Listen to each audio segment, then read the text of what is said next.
Vriende, ons is dankbaar teenoor die Here dat ons andermaal weer kan saam wees rondom die woord van die Here. Wat 'n voorreg om die woord van die Here in ons midde te mag hê, dit te mag oopmaak, daaruit te mag lees en ek vra u dat u altyd sal onthou dat die Bybel is die woord van God. Dit is nie woorde oor God nie, dit is nie woorde van God nie, dit is die woord van God. Wat is die verskil? Eenvoudig dat as ons die Bybel lees, dan hoor ons God praat met ons. Dit is nie net vertellings oor dinge wat gebeur het in die verlede en gedagtes wat God vir ons gee waaroor ons kan dink nie. Dit is opdragte van God, dit is sy woorde, dit is sy gebooie, dit is sy verordeninge, sy insettinge. En daarom is die psalmdigter se gebed: open my oë, Here, dat ek kan sien die wonders uit u wet. En mag u en ek die woord van die Here bestudeer, mag ons dit lees, mag ons dit gehoorsaam en mag ons dan ook so lewe dat ons die Here in alles welbehaaglik kan wees. Nou, ons is besig met hierdie baie besondere reeks, wat kan ons doen om die vaderhart van God te verbly. Nou, ons het maandag begin met hierdie kort reeksie en ons gaan hom dan ook afsluit vandag.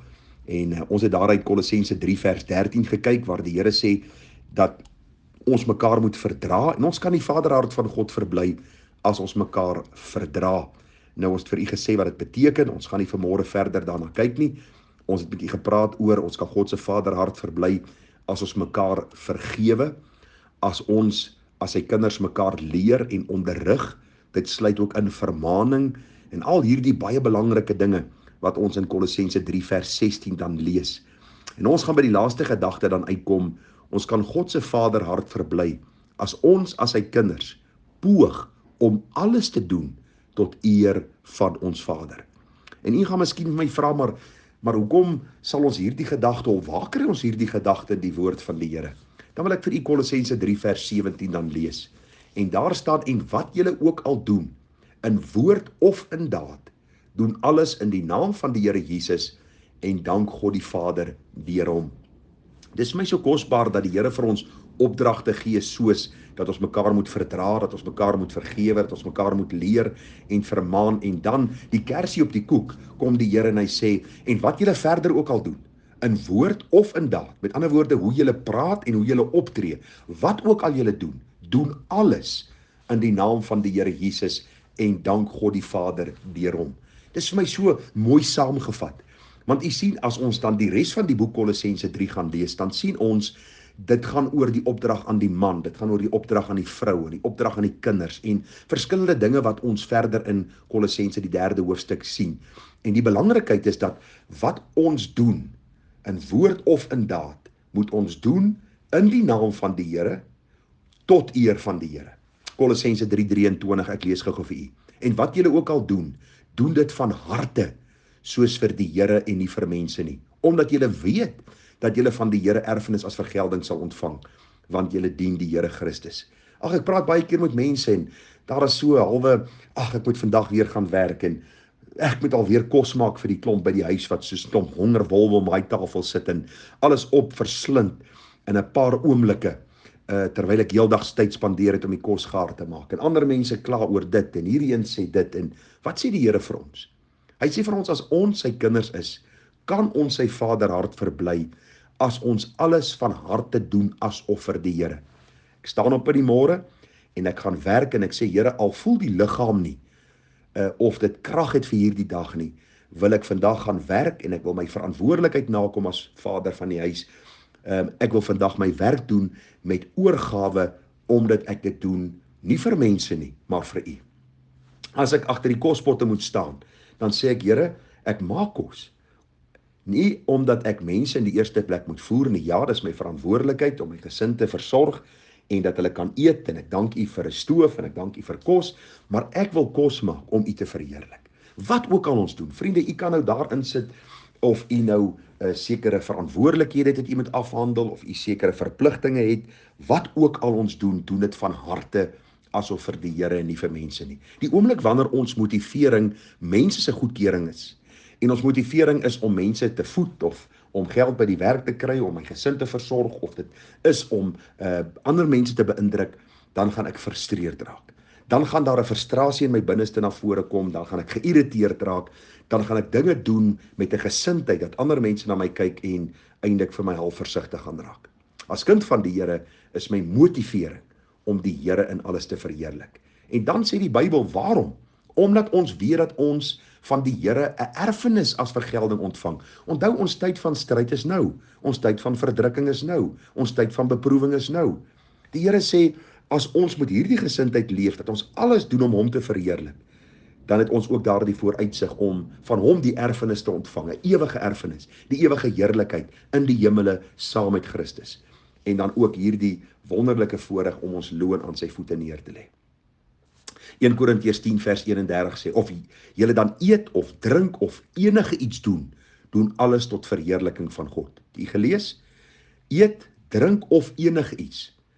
Wat ook al ek doen, of ek nou bestuur op die pad, of ek nou die swartsak moet uithaal, om in die asblik gaan gooi, of ek nou my drom uit moet haal, op 'n Dinsdag, om weggery te word, wat ook al ek doen dit tot verheerliking van die Here. Daar moet 'n spontane blydskap in my hart wees, dat wat ek ook al doen, ek kan doen om die Here te verheerlik.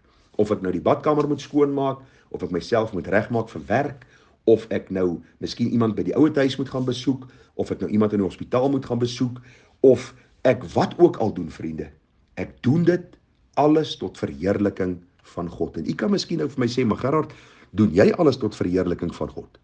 En dan kan ek vir u sê, soos u staan ek ook dikwels skuldig. Want u sien, ons het verval in die gewoonte om te kla en te murmureer, en dan kom die mense en hulle tel nie die swart sakke op nie, en dan moet ons weer die asblik terugbring. En dan ry ons en mense ry oor stopstrate en mense verontagsaam die padreëls en ek raak vies en ek doen dit ook sommer. Baie keer het ons so 'n wêreldse gedagtepatroon aangeleer dat ons nie meer besef wat die Here vir ons sê. Ons verbly die Vaderhart van God as ons lynreg teen hulle optree wat in die wêreld is. Dat hulle regtig kan sien, maar ons behoort aan die Here. Wat julle ook al doen, of julle eet of julle drink of enige iets doen, doen alles tot verheerliking van God. Waarom?